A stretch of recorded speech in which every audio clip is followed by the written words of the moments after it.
Adult enterprises mister Anirudh Kumar Yadav ji के पास है। इलेक्ट्रॉनिक मीडिया की दुनिया में भारत में सबसे ज्यादा हिंदी समाचार में देखा जाने वाला channel ANN news. ANN news website, Twitter, Instagram, Facebook, YouTube, blogger पर उपलब्ध।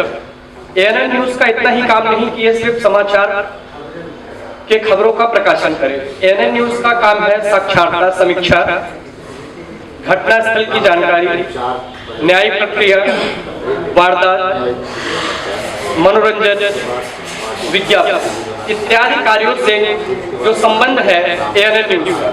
ANN न्यूज अपने अंबेडकर नगर में अरिवल पैलेस में आज के दिन सियासी घमासान का प्रस्तुत कर रही है, जिसके बीच पूरे जिले में जो जिलाध्यक्ष, हर पार्टी के जिलाध्यक्ष, कार्यकर्ता, प्रदेश सचिव यहाँ मौजूद है। ANN न्यूज की तरफ से मैं आप सभी का स्वागत करता हूँ। ANN न्यूज में अनिरुद्ध कुमार यादव जी प्रमुख प्रबंधक निदेशक CEO ANN न्यूज के, जिनके कार्य सानिध्य में ये सारा कार्यक्रम चल रहा है, और हमारे अदीप सिद्दीकी जी समाचार प्रस्तुतकर्ता, एंकर सोआ फातिमा समाचार प्रस्तुतकर्ता और एंकर है, और साथ में अमर यादव जी समाचार प्रस्तुतकर्ता, विनोद यादव समाचार प्रस्तुतकर्ता, हमारे साथ श्याम शर्मा समाचार प्रस्तुतकर्ता है, कुलदीप यादव जी एडवोकेट, जिनके सानिध्य में हम लोग लगातार पूरी टीम के साथ कार्य कर रहे हैं, भानु प्रताप जी हमारे एंकर हैं, और मैं आप सभी का स्वागत करता हूं। आदर्श मिश्रा, जिस प्रकार से आप सभी यहाँ पर उपलब्ध है सियासी घमासान में, आगामी सन 2022 में जो हमारा चुनाव नजदीक आ चुका है, 10 मार्च को उसकी रिजल्ट की घोषणा कर दी जाएगी। तो आप सभी का स्वागत करते हुए मैं आप लोग को बारी बारी मंच पर बुलाना चाहता हूँ, और हम इसी के साथ शुरू करेंगे। कांग्रेस पार्टी देश और राज्य की सबसे ज्यादा बार सरकार बनाने का रिकॉर्ड किसी के पास है तो वो कांग्रेस सरकार के पास है। सबसे ज्यादा समय तक आजादी के टाइम से ये पार्टी हमारे देश पर हर प्रकार की समस्याओं को इन्होंने फेस किया, और ये राजनीति करते आए हैं। इन्होंने बहुत टाइम तक राज किया देश पर, लेकिन पिछले कुछ समय से कांग्रेस की हालत जो है वो जनधारा को लेकर काफी नाजुक चल रही है। तो सन 2022 में जो आगामी विधानसभा चुनाव है, इसके लिए कांग्रेस पार्टी की क्या नई रणनीति है, वो अपने कार्यकर्ताओं को किस प्रकार से नया ऑक्सीजन देने का प्रयास करेगी, इसको हम जानेंगे। हमारे साथ अंबेडकर नगर जिला अध्यक्ष जो मौजूद है अमित वर्मा जी के साथ में, और मैं उनका सियासी घमासान मंच पर मैं उनका स्वागत करता हूं, और मैं चाहता हूं कि वो आए और जनता के समक्ष अपनी विचारधाराओं को रखें। और हमारे समाचार प्रस्तुतकर्ता अदीप सिद्दीकी जी, मैं आप दोनों का स्वागत करता हूं। तालियों के साथ आप दोनों मंच पे आने की कृपा करें। युद्ध 3 प्रकार के होते हैं। गृह युद्ध जो घर में लड़ा जाता है, महायुद्ध जो बाहर लड़ा जाता है, और एक युद्ध लड़ा जाता है जो सियासत के मंच में लड़ा जाता है। मेरी सियासत की जो मेरी अपनी डिफिनेशन है वो ये है कि नेतागिरी तो कोई भी कर सकता है, लेकिन राजनीति हर किसी के बस की बात नहीं होती। तो यहाँ पर इस मंच पे जो लोग मौजूद होंगे वो राजनीति के दिग्गज होंगे, अपनी अपनी पार्टी के महारथी होंगे। नमस्कार, मैं अदीप सिद्दीकी आप सभी का स्वागत करता हूँ ANN प्रेजेंट सियासत के घमासान में। इसी कड़ी में जो हमारे पहले मेहमान है वो है मिस्टर अनिरुद्ध वर्मा, कांग्रेस जिलाध्यक्ष। बहुत बहुत स्वागत है सर आपका हमारे इस प्रोग्राम सियासत के घमासान में। शुरुआत सर मैं यहीं से करूंगा कि जब आपका इंट्रोडक्शन हो रहा था, आपकी पार्टी का इंट्रोडक्शन हो रहा था, तो आपको स्टार्टिंग में बहुत मजबूत बताया गया कि आप बहुत मजबूत हैं, कई बार देश में और राज्यों में आपकी सरकार रही, लेकिन बाद में आपका जनाधार खो गया। क्यों हुआ ऐसा सर? देखिए, सत्ता परिवर्तन होता रहता है, ठीक है। लोगों ने बहुत समय तक जनता ने विश्वास किया कांग्रेस के ऊपर। वास्तविकता आज कोरोना का महामारी चल रहा है, उसको देश का, चाहे देश से आप जोड़िए, चाहे कांग्रेस सत्ता थी उससे जोड़िए, उसी दौर का ही प्रयोगशाला बना जो तमाम राजनीतिक दल कहते हैं 70 साल में कांग्रेस ने क्या किया। तो मैं ये बताना चाहूंगा आपके माध्यम से कि कांग्रेस ने वो प्रयोगशाला बनाई जहां वैक्सीन बनती, एक उपलब्धि ये जान लीजिए, कांग्रेस में जब आजादी मिली, कांग्रेस के कार्यकाल में हमारे महापुरुष जब लड़ भिड़ के अंग्रेजों को भगाए और आजादी मिली, तब देश में सुई नहीं बनती थी। तो आज आप देख ही रहे हैं देश कहां से कहां पहुंचा। हर एक व्यक्ति अपना विकास, अपने परिवार का, अपने बचपन से लेकर आज तक का विकास देखे। और जब तक, मेरा मानना है, माननीय राहुल गांधी जी का भी यही मानना है कि जब तक हर व्यक्ति का विकास नहीं होता है, हर परिवार का विकास नहीं होता है, तब तक देश का विकास नहीं माना जा सकता। तो कहीं न कहीं से हर परिवार का विकास हुआ है। पहले साइकिल नहीं हुआ करती थी किसी के परिवार में, आज मोटरसाइकिल है, कार है। तो जो लोग आरोप लगाते हैं कांग्रेस ने ज्यादा राज किया, 70 साल में कुछ नहीं किया, तो अपने विकास के नाम पे ही सोच लें कि कांग्रेस ने क्या क्या किया। मैं बताना भूल गया स्टार्टिंग में कि समय सीमा हमारे पास सीमित है। हर एक व्यक्ति को मात्र 10 मिनट का समय दिया जाएगा, इसमें आपको समाप्त करना है। तो सर मैं दूसरे सवाल की तरफ बढ़ता हूँ कि प्रियंका गांधी वाड्रा ने पूरी बागडोर संभाल ली है विधानसभा चुनाव को लेकर। 40% महिलाओं की हिस्सेदारी की बात की और उसी कड़ी में वो टिकट भी वितरित कर रही है। कितना आपको क्या लगता है कि कितना ये सही साबित होगा ये फैसला आपके लिए, आपकी पार्टी के लिए? हमारी माननीय प्रियंका गांधी जी का, और भाई सबका भी मानना है, बराबर का अधिकार मिलना चाहिए। जैसे हम अपने बच्चों को बराबर का अधिकार देते हैं नौजवान को, ऐसे हमारी बेटियों को भी अधिकार मिलना चाहिए।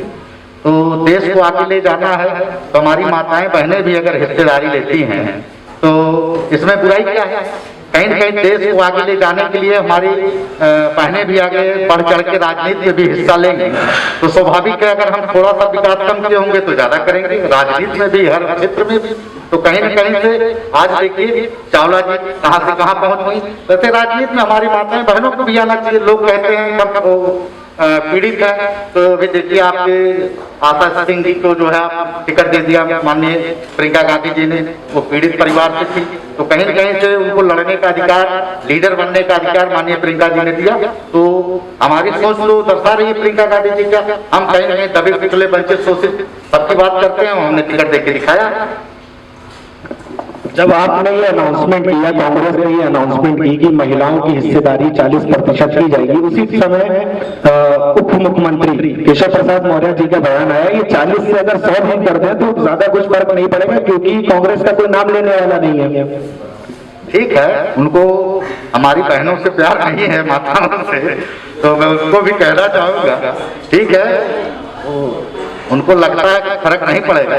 तो क्या आधी आबादी की हिस्सेदारी हमारी बहनें करती हैं, माताएं करती हैं, तो अब की दिखाई पड़ जाएगा। तो हमारी माननीय प्रियंका जी ने कहा कोई जरूरी नहीं कि हम एक ही बार में सफलता हासिल कर लें, हम लड़ेंगे। जब लड़ेंगे नहीं तो दिखेंगे कहां से। तो विश्वास मानिए जनता आपकी कांग्रेस को देख रही है और तमाम दल वोट मांग रहे हैं, हराने जिताने की बातें कर रहे हैं। न उनका अभी तक मैनिफेस्टो आया है जनता के लिए कि हम आगे करेंगे क्या। आज आप किसी नेता को गाली देने का अधिकार क्या है? आप नेता को गाली देते हो, नरेंद्र मोदी जी को गाली देते हो कि कुछ नहीं किया देश के लिए। अरे आपने मौका मांगा था, माननीय नरेंद्र मोदी जी ने मौका मांगा था कि हमको मौका दीजिए, 2 करोड़ नौजवानों को रोजगार देंगे। कहा था कि नहीं कहा था? उन्होंने कहा था कि हम जो है 15 लाख खाते में देंगे। उन्होंने कहा था जो है छुट्टा साल तो नहीं कहा था हम देंगे, और दिया उन्होंने। आज किसान तरस है, दोगुना आयोग और किसानों की बात करते थे तो जनता उनकी बातों में आ गई, जुमलों में फंस गई। आप देखिए, तो मैं यही कहूंगा कि आज उन्होंने नहीं किया तब आप बुराई कर रहे हो। और दल जो वोट मांग रहे हैं, क्या वो अपनी मैनिफेस्टो बता रहे हैं कि हम आगे आके आम जनता के लिए करेंगे क्या? कांग्रेस तो कर रही ना कि हम आएंगे 2500 रुपया क्विंटल धान गेहूं सब खरीदेंगे, किसानों का उद्धार करेंगे, कर्जा माफ करेंगे, बिजली बिल हाफ करेंगे और कोरोना काल का बिजली बिल माफ करेंगे। तमाम ऐसे एजेंडे हैं, 3 गैस सिलेंडर मुक्त देंगे। तो कहीं न कहीं से कांग्रेस का एजेंडा है गरीबों के लिए, आम आदमी के लिए। उन्होंने तो अपना एजेंडा कर दिया, बाकी दल अपना अगर एजेंडा किए हों, हम तो मानते थे एजेंडे के नाम पे वोट देना चाहिए। और आज नेता दल बदल रहा है, उसको लग रहा है कि मैं विधायक बन जाऊंगा, उस पार्टी में जाऊंगा। तो सपा बसपा से लोग भाग रहे हैं, भाजपा में जा रहे हैं, सपा में जा रहे हैं। इसको क्या समझा जाए? सपा बसपा को एक समझा जाए कि उनको ये माना जाए कि जो है एक ही पार्टी के पहलू हैं, दोनों लोग अदल बदल कर रहे हैं। तो कहीं न कहीं से तमाम हाथरस जैसा मुद्दा आया, लखीमपुर खीरी जैसा मुद्दा आया, तमाम चुनार जैसा मुद्दा आया, कोई दल नहीं आया सपा बसपा। वो सीपीआई के डर के मारे नहीं आए कि कहीं सत्ता उनके साथ भोगना चाहते हैं इसलिए नहीं आए। जनता को विचार करना चाहिए। मेरा मानना है कि आज वास्तविकता एक लालच में एक नेता अगर दल बदल रहा है, विधायक बनना चाहता है, तो उसे जनता को भी सोचना चाहिए कि हमारे बारे में कौन बात कर रहा है। तो जनता के बारे में कांग्रेस बात कर रही है, मैनिफेस्टो ले आइए। अगर कांग्रेस नहीं देती है तो भैया अधिकार जनता के अंदर है, आप हमको चुनाव हरा दीजिएगा, स्वाभाविक है। दल बदल की बात की आपने कि समाजवादी के नेता भाजपा में जा रहे हैं, बसपा के नेता जा रहे हैं, अपने नेता का नाम बताना भूल गए आप। इमरान मसूद पश्चिम का बहुत बड़ा चेहरा, मेरा सवाल पूरा जाने दीजिए सर। इमरान मसूद पश्चिम के बहुत बड़े चेहरे हैं, कांग्रेस पार्टी के रह चुके हैं। उनके साथ मसूद अख्तर जो विधायक थे, उन्होंने भी पार्टी छोड़ी और ये हवाला दिया कि वो चाहते थे कि समाजवादी पार्टी से गठबंधन हो जाए, लेकिन वो नहीं हुआ। तो ऐसी क्या वजह है कि समाजवादी पार्टी या कोई अन्य पार्टी कांग्रेस के साथ अब कोई गठबंधन नहीं चाहती थी? भैया ऐसा है, जो लोग कांग्रेस के मूल वोटों को लेकर राजनीति कर रहे हैं, वो चाह रहे हैं कि अगर कांग्रेस आ गई तो हमारे जो मुस्लिम साथी कभी कांग्रेसी हुआ करते थे वो कहीं लौट ना जाए, तो समाजवादी की राजनीति ना खत्म हो जाए।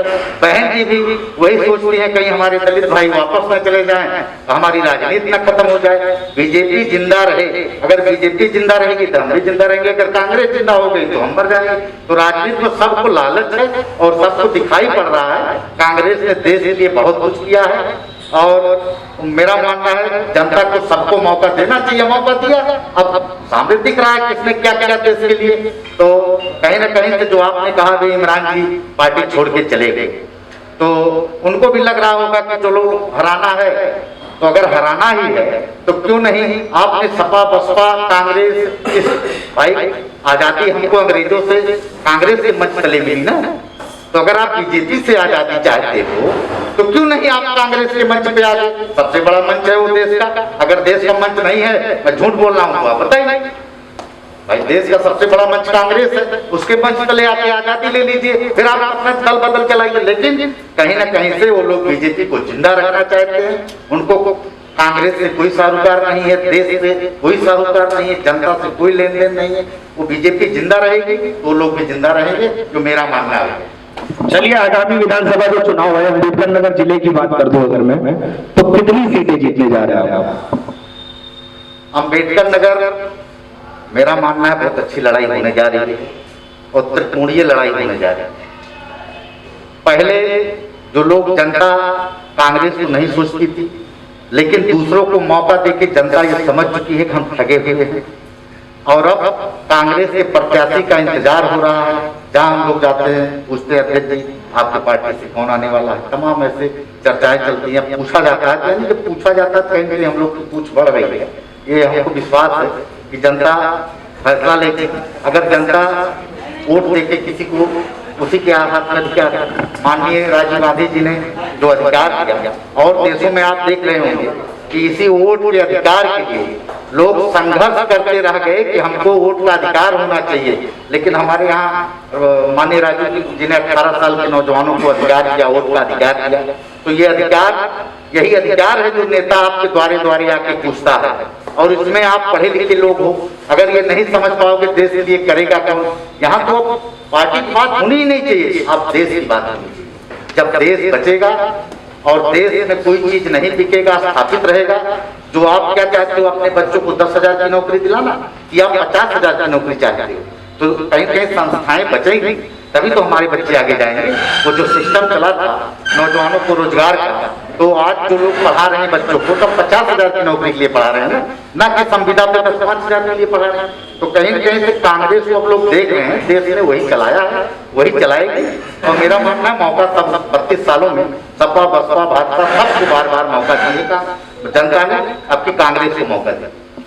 एक बात आपने कही कि आप लोग जाते हैं क्षेत्र में तो आपसे पूछा जाता है कि प्रत्याशी की अनाउंसमेंट कब होगी। इसके पीछे क्या पॉलिटिक्स है? मैं सारी पार्टियों को देख रहा हूँ कि फेज वाइज अनाउंसमेंट हो रही है, उनके प्रत्याशियों की सूची आ रही है। क्या क्या स्ट्रेटेजी होती है? एक पॉलिटिकल पार्टी क्या सोचती है इस बारे में? मेरा जो मानना है, अगर जनता पूछ रही है यानी कि जनता मन बनाई हुई है आपके कैंडिडेट वोट देने की। नहीं तो अगर नहीं पूछती तो जैसे हम आदमी रहता है कि पहले कभी नहीं पूछती थी। अभी आप देखे होंगे कि जब 2012 में हम लोग कटेरी से चुनाव लड़े और बाबा अन्ना हजारे जी, बाबा रामदेव जी 2G घोटाला, लोकपाल और कोयला घोटाला जैसा आरोप लगाया कांग्रेस के ऊपर, क्या वो आरोप सिद्ध हुआ? लेकिन उसका मार हम लोगों के ऊपर पड़ा। जनता ने हमको उस समय गलत समझा, लेकिन हमारी गठबंधन समाजवादी के साथ, समाजवादी का जो कारस्तानी थी और हम लोगों ने समझ नहीं पाए तो हम लोगों ने गठबंधन किया, लेकिन जो उनकी गलत नीतियां थी उसकी मार हमारे ऊपर भी पड़ गई। तो कहीं न कहीं हम 29 सीट उस समय जीते थे, हम 7 सीट पे आ गए, 34 हम दूसरे नंबर पर थे उस समय। ऐसा नहीं हमारे माननीय राहुल गांधी जी का मेहनत बेकार गया। 139 लोग 20,000 के ऊपर वोट पाए थे। तो कहीं न कहीं भैया जनता के लिए संघर्ष करिए। आज कांग्रेस जनता के लिए संघर्ष करती रही, हर मुद्दे पर कोई दल अगर सहयोग कर रहा या हो तो जनता को उसके बारे में भी विचार करना चाहिए, लेकिन जनता किसान के लिए कोई संघर्ष आज तक किया ही नहीं। केवल किया तो किया माननीय राहुल गांधी, प्रियंका गांधी जी ने किया, कांग्रेस पार्टी ने किया। चलिए, ये आरोप प्रत्यारोप का जो दौर है वो तो चलता रहेगा, राजनीति में ये होता है। बिहार में भी लोग कहते हैं कि कांग्रेस को ज्यादा सीटें दे दी तेजस्वी ने, इसलिए सरकार में नहीं आ पाए। खैर, मैं सवाल लेना चाहूंगा, अगर किसी के पास सवाल हो जिला अध्यक्ष जी के लिए, कोई अगर जनता के बीच में से सवाल पूछना चाहता हो। कर्मचारी के लिए पुरानी संसद पे आपके यहाँ मैनिफेस्टो में क्या है कि नहीं? का जो सिस्टम पहले हमारे बाबा जी सब समय था, पढ़े लिखे थे तो 100 रुपए की नौकरी हुआ करती थी। लोग सरकारी नौकरी ना करके खेती को ज्यादा बढ़ावा देते थे, अब से पहले की तरह। लेकिन वो दौर बदला, माननीय जो है कांग्रेस का गवर्नमेंट था, पूछा गया कि लोग नौकरी नहीं ज्यादा करते थे। इंदिरा गांधी जी थे उस समय, इंदिरा गांधी जी प्रधानमंत्री थे, उनसे पूछा गया कि लोग नौकरी नहीं करना पसंद करते हैं। तो उनको जो उनके भाई सलाहकार लोग थे बताए कि अभी ऐसा आप क्या कोई सिस्टम नहीं है कि जिससे लोग नौकरी पे भागे हैं। उन्होंने पेंशन का बढ़ावा दिया, तो लोगों को लगा कि हम नौकरी अगर करते हैं तो हमारा बुढ़ापा भी पार होगा और हम रिटायर हो जाएंगे तो पेंशन मिलेगी। तो ऐसी स्कीमें बनी, आज नौकरी के बढ़ावा हुआ। 2000 के बाद बहुत तेज लोग नौकरी पे भगे, लेकिन अटल बिहारी वाजपेयी जी प्रधानमंत्री हुआ करते थे, उन्हीं के दौर पे ये पेंशन पद्धति भाजपा के गवर्नमेंट पे ही खत्म हुआ मेरे भाई। तो कहीं न कहीं से इस पे विचार हम लोग भी कहेंगे, आपकी बात रखेंगे, पार्टी के हमारे जो मेन लीडर होंगे सत्ता आएगी तो पेंशन मिले, क्योंकि मैं भी पीड़ित हूँ। मेरी वाइफ भी, मैं आपकी बात पूरी कर दूँ, मेरी वाइफ भी भाई टीचर है, आप उसी पेंशन के दावेदार में, मैं आपकी बात बड़ी जोर शोर से रखूंगा वहां से। चलिए, समय की कमी है, 10 मिनट पूरा हो गया। बहुत बहुत शुक्रिया आपका, आपने इतना महत्वपूर्ण समय में ANN को दिया, बहुत बहुत शुक्रिया।